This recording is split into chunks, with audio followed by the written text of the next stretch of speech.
Di sebuah desa kecil bernama Ji, yang terletak di wilayah Isfahan, Persia, sekarang Iran, lahirlah seorang anak laki-laki dari keluarga bangsawan. Namanya adalah Rozbeh, yang kelak akan dikenal sebagai Salman Al-Farisi. Ayahnya adalah seorang pemimpin masyarakat, pendeta agama Majusi, penyembah api. Dalam kepercayaan Majusi, api dianggap suci dan tidak boleh padam karena dianggap sebagai simbol Tuhan yang abadi. Salman kecil tumbuh dalam rumah besar, penuh aturan dan ritual. Rumah itu tak hanya tempat tinggal, tapi juga tempat suci yang dijaga ketat. Di sanalah api suci dinyalakan dan dijaga agar tidak pernah padam siang dan malam. Ayah Salman sangat mencintainya, bahkan terlalu mencintai. Karena takut Salman tersesat atau celaka, ia tidak mengizinkannya keluar rumah. Salman dibesarkan seperti putra mahkota dalam sangkar emas. Engkau adalah cahaya keluarga ini, kata ayahnya. Suatu hari engkau yang akan menggantikan ayah menjaga api suci. Setiap hari Salman diajari mantra, bacaan suci Majusi, cara menjaga api, dan ritual pembersihan diri. Ia dididik untuk percaya bahwa tidak ada yang lebih suci daripada api, dan menjaga nyalanya adalah kehormatan terbesar. Namun, jauh di lubuk hatinya, Salman kecil merasa kosong. Ia sering menatap langit dari jendela kecil kamarnya, bertanya dalam hati, jika api ini Tuhan, kenapa ia butuh dijaga? Kenapa bisa padam jika tidak diberi kayu? Meski hidup dalam kekangan, akal Salman tumbuh tajam. Ia adalah anak yang jarang bicara, tapi banyak berpikir. Setiap suara, setiap peristiwa di luar rumah membuatnya penasaran. Namun ayahnya menolak semua bentuk keraguan. Bahkan ketika Salman bertanya, apakah tidak ada agama lain di luar api? Ayahnya murka dan menjawab tegas, itulah sebabnya kau tidak boleh keluar rumah. Dunia di luar penuh kesesatan. Ketika usianya menginjak remaja, ayahnya merasa Salman sudah cukup besar untuk membantu pekerjaan di ladang. Untuk pertama kalinya ia diizinkan keluar rumah sendiri. Pagi itu angin di Persia bertiup lembut. Salman melangkah menuju ladang. Untuk pertama kalinya dalam hidupnya, ia kagum melihat dunia luar yang selama ini hanya bisa ia bayangkan dari balik jendela rumahnya. Di tengah perjalanan, tiba-tiba telinganya menangkap sesuatu yang asing, nyanyian lembut, doa yang merintih, dan suara-suara lirih yang keluar dari sebuah bangunan batu tua. Itu adalah sebuah gereja Nasrani. Salman berhenti. Ia menatap dalam diam. Jantungnya berdetak kencang. Apa ini? Siapa mereka? Ia melangkah masuk dengan rasa ingin tahu yang tak tertahankan. Di dalam gereja, ia melihat orang-orang duduk dengan khusyuk, menyanyi dan berdoa. Tidak ada api, tidak ada dupa, tidak ada mantra-mantra rumit. Hanya ketenangan dan doa kepada Tuhan yang satu. Salman duduk diam. Ia tak bisa menahan air matanya. Hatinya bergetar. Ada kedamaian yang belum pernah ia rasakan sebelumnya. Agama ini lebih dekat kepada kebenaran daripada agama ayahku. Ia bertanya kepada orang-orang di sana, dari mana agama ini berasal? Mereka menjawab, dari Syam, Suriah. Di sanalah para pengikut Isa Al-Masih menjaga ajaran sejati. Ketika pulang, ayahnya bertanya, mengapa engkau terlambat? Salman menjawab dengan jujur bahwa ia tertarik kepada agama Nasrani dan telah mengunjungi gereja. Seketika wajah ayahnya memerah. Amarahnya meledak seperti bara api. Engkau telah sesat. Aku tak akan biarkan engkau keluar lagi. Salman dikurung di dalam rumah, dirantai seperti tawanan, agar tidak bisa lagi pergi ke gereja. Namun hati yang telah disentuh cahaya tak bisa dipadamkan. Salman mengirim pesan secara rahasia kepada orang Nasrani yang ditemuinya. Jika ada kafilah menuju Syam, beritahu aku. Beberapa waktu kemudian kabar itu datang. Salman melarikan diri dari rumahnya. Ia hanya membawa iman yang masih muda dan tekad untuk mencari kebenaran. Di Syam, Salman bertemu dengan seorang pendeta yang terkenal akan ilmunya. Ia belajar agama Nasrani darinya. Ia ikut beribadah, membaca kitab dan melayani di gereja. Namun sayangnya, pendeta itu tidak jujur. Ia menumpuk emas dan kekayaan dari umatnya. Salman kecewa. Ketika pendeta itu wafat, orang-orang mencacinya dan mengatakan, dia hanya mengumpulkan dunia, bukan mendekatkan kami pada Tuhan. Namun kemudian Salman belajar kepada pendeta berikutnya, yang lebih jujur, zuhud dan saleh. Ia berkata kepada Salman, "Wahai anakku, kenabian akan segera datang. Nabi terakhir itu akan muncul di tanah Arab. Jika engkau masih hidup saat itu, pergilah padanya." Dan di sanalah harapan baru dalam hati Salman kembali menyala. Kebenaran bisa datang dari kejadian sederhana, seperti suara doa yang menyentuh hati. Ketulusan mencari Tuhan akan membimbing seseorang, bahkan jika ia berasal dari keluarga yang sangat jauh dari Islam. Allah menjaga hati yang ikhlas, meski seluruh dunia mencoba mengurungnya. Bayangkan seorang pemuda bangsawan yang hidup dalam kemewahan, kini harus melarikan diri diam-diam, tanpa uang, tanpa keluarga, dan tanpa arah pasti, hanya demi satu hal. Setelah kabur dari rumah, Salman tidak membawa harta apapun. Ia hanya membawa keyakinan di dada dan nama Tuhan dalam pikirannya. Salman bekerja serabutan di sekitar gereja, membersihkan tempat ibadah, menimba air, memotong kayu, atau mengurus ternak. Sebagai pencari ilmu, ia tidak menuntut bayaran tinggi. Ia hanya berharap dapat tempat berteduh, makanan sekadarnya, sepotong roti atau kurma, dan yang terpenting ilmu dan kebenaran. Setiap malam ia belajar dengan pendeta, membaca kitab suci dan merenung. Ia tidur di lantai dingin, makan dari sisa-sisa, tapi jiwanya dipenuhi kedamaian yang belum pernah ia rasakan saat jadi bangsawan. Ketika pendeta terakhirnya hampir wafat, Salman diberi petunjuk untuk pergi ke tanah Arab, karena Nabi terakhir akan muncul di sana. Setelah bertahun-tahun berguru kepada pendeta Nasrani yang jujur dan zuhud di negeri Syam, Salman mendengar kabar yang sangat mengejutkan, namun sekaligus menggetarkan hatinya. "Wahai anakku, zaman ini akan kedatangan seorang Nabi. Ia akan diutus di tanah Arab. Ia tidak makan sedekah, menerima hadiah, dan di punggungnya terdapat tanda kenabian." Salman terdiam. Seluruh hidupnya yang penuh pengorbanan kini menemukan arah. Ia tak ingin melewatkan zaman Nabi, maka ia bersiap melakukan perjalanan terakhir dalam pencarian kebenaran. Dengan sisa-sisa tenaga dan semangat yang menyala, Salman mencari kafilah yang hendak menuju arah selatan, ke Jazirah Arab. Ia tidak punya uang, ia tidak membawa bekal, tapi ia membawa tekad dan iman. "Aku akan ikut melayani, menjaga unta, mencuci pakaian, apapun. Asal kalian izinkan aku ikut." Kafilah itu menerima. Maka berangkatlah Salman meninggalkan negeri Syam menuju negeri yang dijanjikan. Perjalanan itu sangat berat. Mereka harus melewati padang pasir tandus, tanpa banyak pohon, tanpa air, siang yang membakar, malam yang menggigit. Pasir masuk ke sela-sela sandal dan pakaian. Unta pun kelelahan. Namun Salman tidak mengeluh. Setiap langkah terasa seperti langkah menuju takdir yang ia cari sepanjang hidupnya. Ia membayangkan wajah sang Nabi yang belum ia kenal. Ia membayangkan Madinah, kota yang belum pernah ia lihat. Namun takdir kembali menguji keteguhan hatinya ketika tiba di tanah Arab dekat kota Wadi Al-Qura, wilayah sekitar Madinah. Mereka menjual Salman sebagai budak kepada orang Yahudi. Dari pencari ilmu menjadi budak. Tangannya yang dulu memegang kitab, kini dipenuhi luka akibat mencangkul tanah.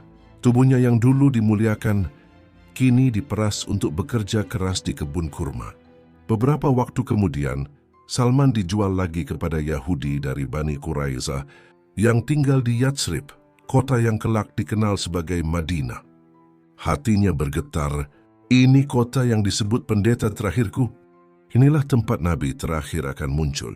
Kini ia tidak mengeluh lagi. Hanya menyirami kurma, memanggul air, bekerja sepanjang hari sambil menunggu hari di mana kebenaran turun dari langit. Setiap kali kafilah baru datang ke Madinah, Salman bertanya, apakah ada orang yang mengaku Nabi? Apakah dia dari Makkah? Ia menyimpan dalam hati 3 tanda kenabian. 1. Tidak makan dari sedekah. 2. Menerima hadiah. 3, di punggungnya ada tanda kenabian. Ia menunggu dan terus menunggu hingga suatu hari datanglah kabar ada seorang lelaki dari Makkah namanya Muhammad. Ia mengaku sebagai nabi.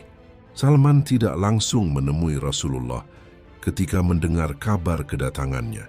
Ia masih bekerja sebagai budak di kebun kurma milik seorang Yahudi dari Bani Quraizah. Namun dalam hatinya ia menyimpan harapan yang tumbuh semakin kuat. Ia telah mengetahui bahwa kota ini adalah tempat yang disebut oleh gurunya dulu, kota di mana Nabi terakhir akan muncul. Pada suatu hari, Salman mendengar seorang kerabat dari majikannya menyebut-nyebut nama Muhammad, seorang lelaki dari Makkah, yang mengaku menerima wahyu dan kini telah tiba di Yatsrib. Salman terkejut, namun ia berusaha menyembunyikan kegembiraannya. Ia ingin memastikan apakah lelaki ini benar-benar nabi yang selama ini ia cari. Hari itu, Salman memetik buah kurma dan mengumpulkannya dalam sebuah wadah. Ia mendatangi Rasulullah yang sedang bersama para sahabat. Dengan hati-hati, ia meletakkan kurma itu dan berkata bahwa ini sedekah agar para sahabat bisa memakannya. Rasulullah mengucapkan terima kasih, namun ia sendiri tidak menyentuhnya. Para sahabat memakan buah kurma itu. Tetapi Rasulullah membiarkan tangannya diam. Dalam hati, Salman berkata, ini tanda pertama, dia tidak makan dari sedekah. Beberapa hari kemudian Salman kembali datang. Kali ini ia membawa kurma lagi dan berkata bahwa ini adalah hadiah untuk Rasulullah. Nabi tersenyum, lalu memakannya bersama para sahabat. Salman memperhatikan dengan teliti. Nabi Muhammad menerima hadiah itu dan memakannya. Salman membatin, tanda kedua telah nyata. Kini hanya satu tanda yang tersisa. Salman harus memastikan sendiri. Pada kesempatan berikutnya, ia datang dari belakang Rasulullah saat beliau sedang duduk bersama sahabat-sahabatnya. Ia mencoba melihat punggung beliau dengan hati-hati. Rasulullah menyadari apa yang dilakukan Salman, lalu beliau membuka bagian atas pakaiannya, memperlihatkan tanda kenabian. Sebuah tanda berwarna gelap seperti cap kenabian di antara dua bahunya. Air mata Salman menetes. Ia tidak dapat menahan perasaannya lagi. Ia memeluk Rasulullah sambil menangis. Rasulullah menatapnya penuh kasih, lalu mendengarkan cerita panjang pencariannya dari Persia, gereja di Syam, hingga perjalanan pahit sebagai budak. Para sahabat terdiam menyimak. Sebagian dari mereka menitikkan air mata karena mereka menyaksikan sendiri betapa jauh dan beratnya perjalanan seorang manusia dalam mencari kebenaran. Salman telah menemukannya. Ia pun dibebaskan dari perbudakan setelah Rasulullah memerintahkan para sahabat untuk membantu membayar tebusannya. Sejak hari itu, Salman menjadi salah satu sahabat Nabi yang paling mulia. Ia dikenal sebagai pencari kebenaran sejati. Dan Rasulullah menyebutnya, Salman adalah bagian dari keluargaku. Seorang lelaki yang meninggalkan harta, keluarga, dan tanah air hanya demi mencari kebenaran. Setelah diam sejenak, Rasulullah tersenyum, lalu memandangnya dan berkata, engkau adalah Salman. Ucapan itu sederhana, namun mengandung makna yang sangat dalam. Nama itu seperti peneguhan, sebuah kelahiran baru. Salman bukan lagi Rozbeh, bangsawan Persia. Ia kini adalah Salman, seorang Muslim, sahabat Nabi, hamba Allah yang telah menemukan jalan kebenaran setelah pencarian panjang. Rasulullah lalu berkata kepada para sahabat, Salman adalah bagian dari keluargaku. Kalimat itu mengguncang hati para sahabat. Seorang asing yang berasal dari negeri jauh, bukan Arab, bukan Quraisy, bukan dari keturunan yang dikenal, kini diangkat sebagai bagian dari keluarga Rasulullah. Itulah Islam. Ia tidak memandang garis keturunan atau warna kulit, tidak mengagungkan bangsa atau harta. Ia memuliakan hati yang jujur, jiwa yang mencari dan iman yang tulus. Sejak saat itu, semua orang memanggilnya Salman Al-Farisi. Bagi Salman, nama itu bukan sekadar sebutan. Ia adalah lambang kemenangan, penegasan bahwa pencariannya tidak sia-sia. Ia telah menemukan cahaya, dan cahaya itu memanggilnya dengan nama yang baru, nama yang akan abadi dalam sejarah umat Islam. Kehidupan sehari-hari Salman di Madinah. Salman menjalani hidup dengan sangat sederhana. Tidak tertarik dengan harta atau kemewahan, karena hidupnya telah ditempa oleh perjalanan panjang dan berat. Ia tinggal di Madinah, bekerja seperti sahabat lainnya, menanam kurma, membantu kaum Muhajirin dan Ansyar, dan hadir dalam majelis ilmu Rasulullah. Salman dikenal sebagai seorang yang banyak diam, namun ketika berbicara selalu penuh hikmah. Sosok yang zuhud, tidak tertarik pada dunia, pribadi yang rendah hati, meskipun Rasulullah pernah menyebutnya sebagai bagian dari keluarganya. Perang Khandaq, gagasan Salman yang menyelamatkan Madinah, inilah salah satu peristiwa terbesar yang memperlihatkan kecerdasan dan peran penting Salman.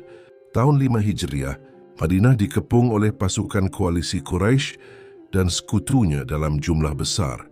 Saat para sahabat bermusyawarah, Salman memberikan saran, "Aku berasal dari negeri Persia. Jika kami dikepung musuh, kami biasa menggali parit, khandak di sekeliling kota untuk melindungi diri." Rasulullah langsung menyetujui usulan itu. Lalu kaum muslimin, dipimpin langsung oleh Nabi, menggali parit sepanjang sekitar 5 km di sisi utara Madinah. Salman ikut menggali bersama para sahabat. Tangan-tangan mereka lecet, tubuh mereka kotor, tapi semangat mereka tinggi. Saking semangatnya, sebagian sahabat berselisih dan berkata, "Salman dari golongan kami, kaum Ansyar." Yang lain berkata, "Tidak, dia dari kami, kaum Muhajirin." Rasulullah menghentikan perdebatan itu dan bersabda, "Salman adalah dari keluargaku Ahlul Bait." Kata-kata itu membuat semua terdiam. Mereka memahami bahwa Salman adalah manusia istimewa. Dan benar, strategi Salman menyelamatkan Madinah. Pasukan musuh tidak bisa menembus parit. Perang Khandaq dimenangkan kaum muslimin tanpa pertempuran terbuka besar-besaran. Ilmu dan iman Salman. Rasulullah sangat menghormati pemikiran dan pengalaman Salman. Beberapa riwayat menyebut bahwa Salman memiliki wawasan yang luas, hasil dari pengembaraannya dari satu guru ke guru lainnya. Ia sering duduk dalam majelis Rasulullah dan menjadi tempat bertanya bagi sahabat lain, terutama dalam hal zuhud, kesabaran dan ilmu terdahulu. Sahabat Abu Darda pernah berkata, "Salman lebih berilmu daripada kami." Kesetiaan dan kecintaan pada Rasulullah.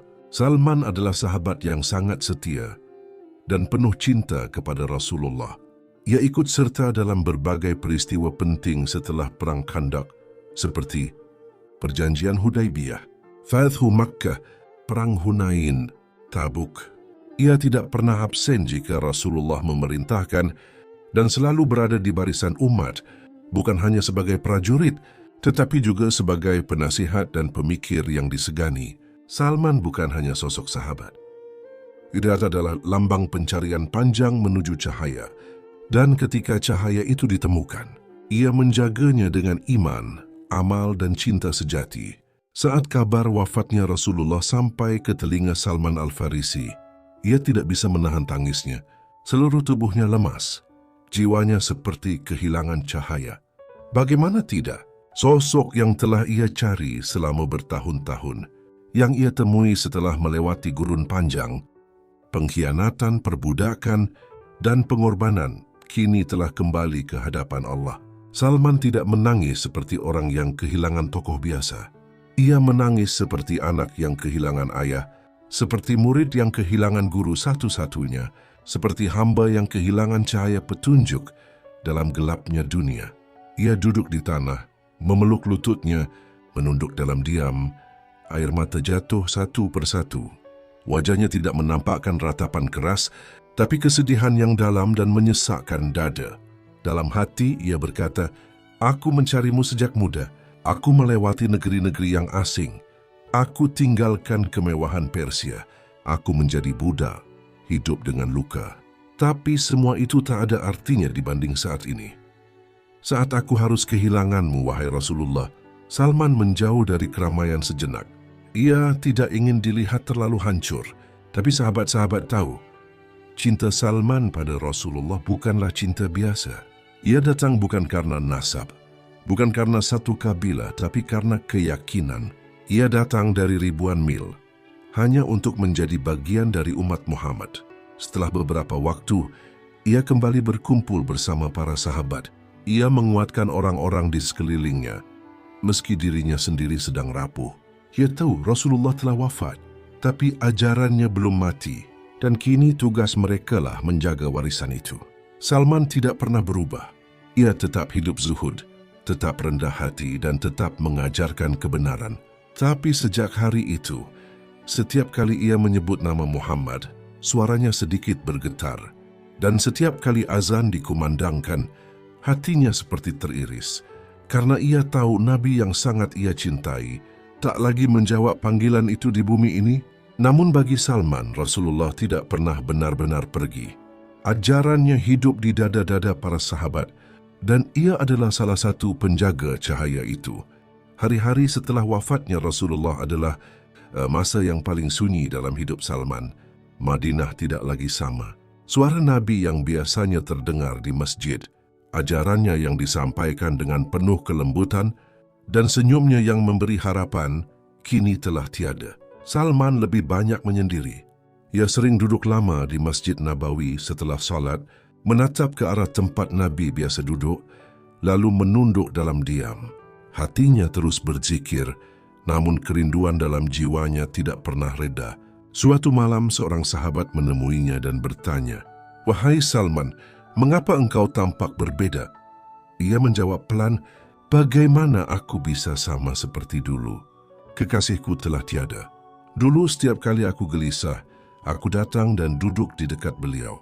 Kini aku hanya bisa duduk di tempat yang sama, namun tidak ada suara yang menjawab." Namun Salman tidak membiarkan kesedihannya melumpuhkan perjuangan. Ia tahu Rasulullah telah mengajarkan bahwa hidup harus terus berjalan dan kebenaran harus disampaikan. Ketika Abu Bakar menjadi khalifah, Salman menyokongnya penuh. Ia ikut menenangkan umat, mengajarkan keteguhan, dan menjadi penyejuk hati kaum muslimin. Ia sering berkata kepada umat, Rasulullah telah wafat, tetapi Islam belum mati. Kini giliran kita menjaga cahaya itu agar tidak padam. Beberapa tahun kemudian, pada masa kekhalifahan Umar bin Khattab, Salman ditunjuk sebagai gubernur di kota Madain, wilayah Persia yang dulu merupakan bagian dari tanah kelahirannya. Saat itu, banyak orang menyangka Salman akan hidup mewah sebagai gubernur. Namun mereka keliru. Salman tetap tinggal di rumah sederhana, terbuat dari tanah liat. Ia tidak memiliki pelayan, tapi menjahit bajunya sendiri, memasak makanannya sendiri, dan tidur di atas alas kasar. Ia tidak mengambil gaji dari Baitul Mal, karena ia memilih bekerja membuat keranjang dan menjualnya untuk hidup. Suatu hari, seseorang berkata padanya, "Wahai Salman, engkau adalah gubernur. Mengapa engkau hidup seperti orang miskin?" Salman menjawab tenang, "Aku dulu seorang budak. Kemudian Allah membebaskanku dengan Islam dan menjadikanku merdeka. Aku tidak ingin kembali menjadi budak dunia." Meski jauh dari Madinah, kenangan tentang Rasulullah tidak pernah pudar dari hatinya. Ia sering bercerita kepada penduduk Persia tentang Rasulullah, tentang tawadhu'nya, keberaniannya, kasih sayangnya, dan bagaimana beliau memuliakan orang-orang seperti dirinya. Setiap kali menyebut nama Muhammad, ia selalu terdiam sejenak, seolah ingin menahan air mata yang siap jatuh kapan saja. Suatu hari, datanglah utusan dari Khalifah Umar bin Khattab. Mereka membawa pesan bahwa Salman berhak mendapatkan rumah sebagai tempat tinggal yang layak sesuai jabatannya sebagai gubernur. Para sahabat dan pembesar setempat pun menyambut gagasan itu. Mereka mengutus para ahli bangunan dan arsitek terbaik di masa itu untuk membangun rumah yang megah bagi Salman. Rumah itu dirancang dengan indah, taman kecil, ruang pertemuan, bahkan tempat khusus untuk menjamu tamu-tamu penting. Tapi saat Salman diberitahu, ia menunduk lama. Lalu ia menggeleng perlahan dan berkata, "Apakah kalian ingin membangunkan rumah untukku yang akan menyita waktuku, yang membuatku sibuk memperindah dunia, padahal tempat kembaliku hanyalah tanah?" Orang-orang heran.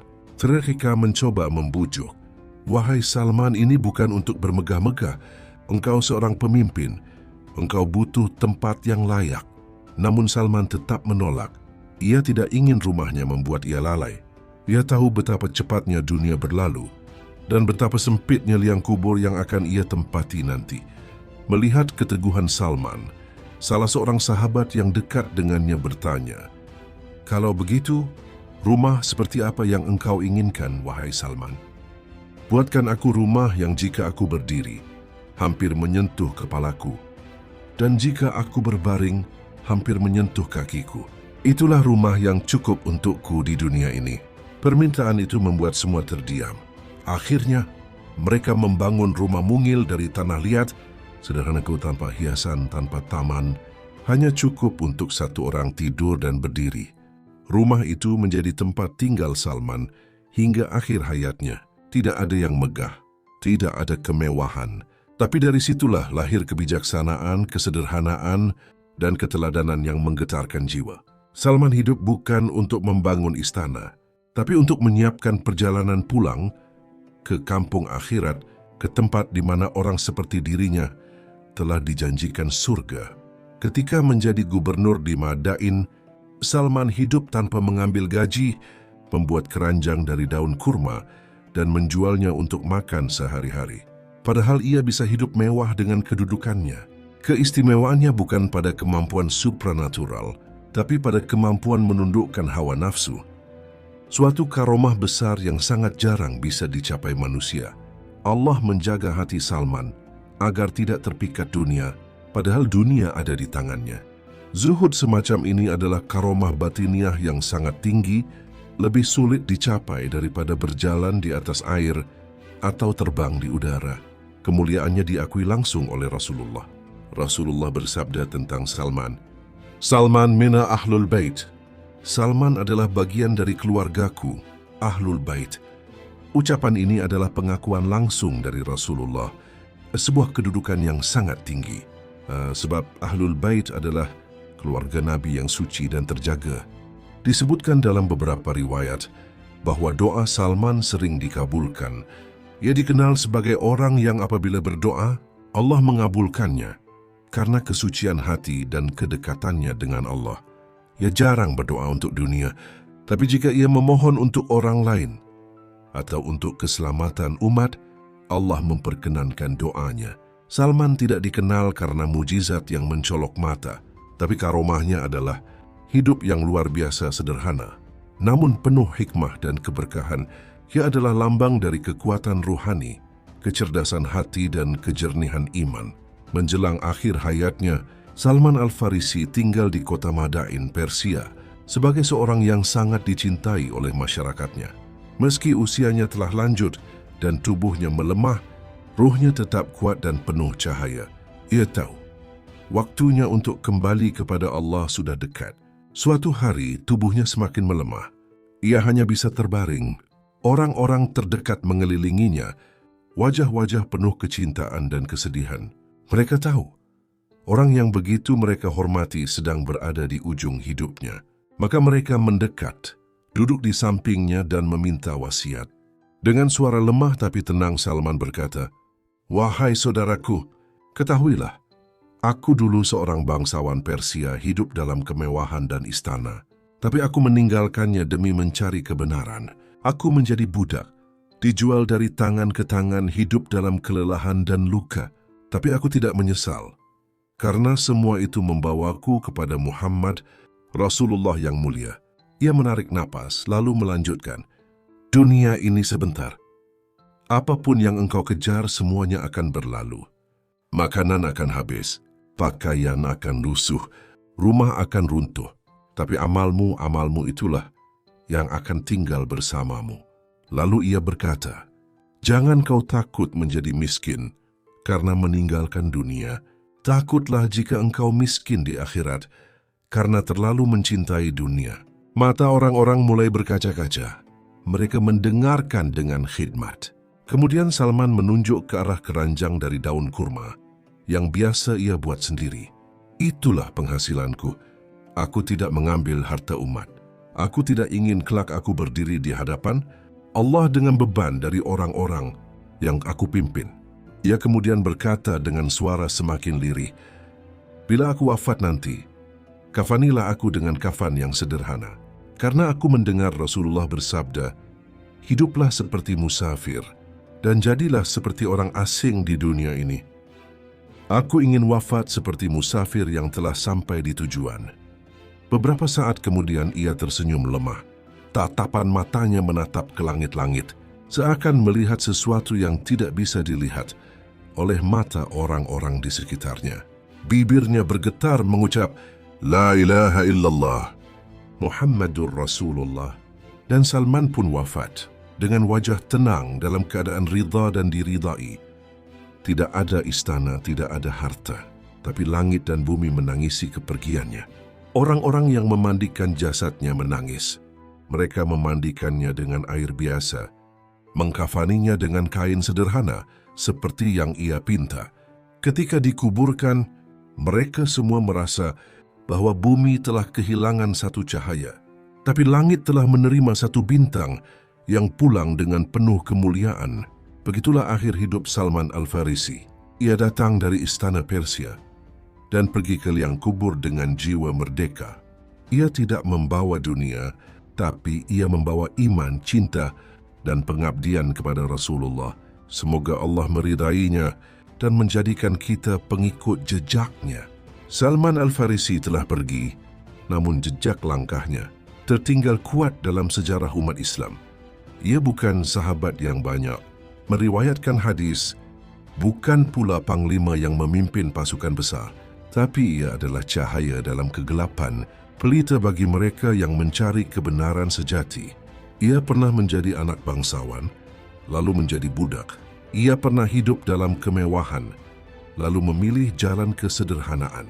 Ia menempuh ribuan kilometer, meninggalkan keluarganya, tanah airnya, dan kehormatannya semata-mata untuk mencari kebenaran yang hakiki, dan ia menemukannya dalam Islam. Dalam diri Salman, kita belajar bahwa hidayah itu mahal dan harus diperjuangkan. Kita belajar bahwa iman bukan diwariskan, tapi dicari, dijaga, dan dibela. Kita juga belajar bahwa kesetiaan kepada Rasulullah bukan hanya dalam kata, tapi dalam seluruh hidup yang penuh pengorbanan. Salman wafat sebagai orang merdeka, bukan karena tak terikat rantai, tapi karena hatinya hanya terikat pada Allah dan Rasul-Nya. Kini, kisahnya menjadi pelajaran bagi setiap pencari kebenaran, bahwa siapapun, dari bangsa apapun, dari masa lalu seburuk apapun, bisa menjadi mulia jika ia ikhlas menempuh jalan Allah. Semoga Allah merahmati Salman Al-Farisi, dan semoga kita pun kelak dikumpulkan bersamanya di sisi Rasulullah dalam surga yang abadi. Amin ya Rabbal Alamin.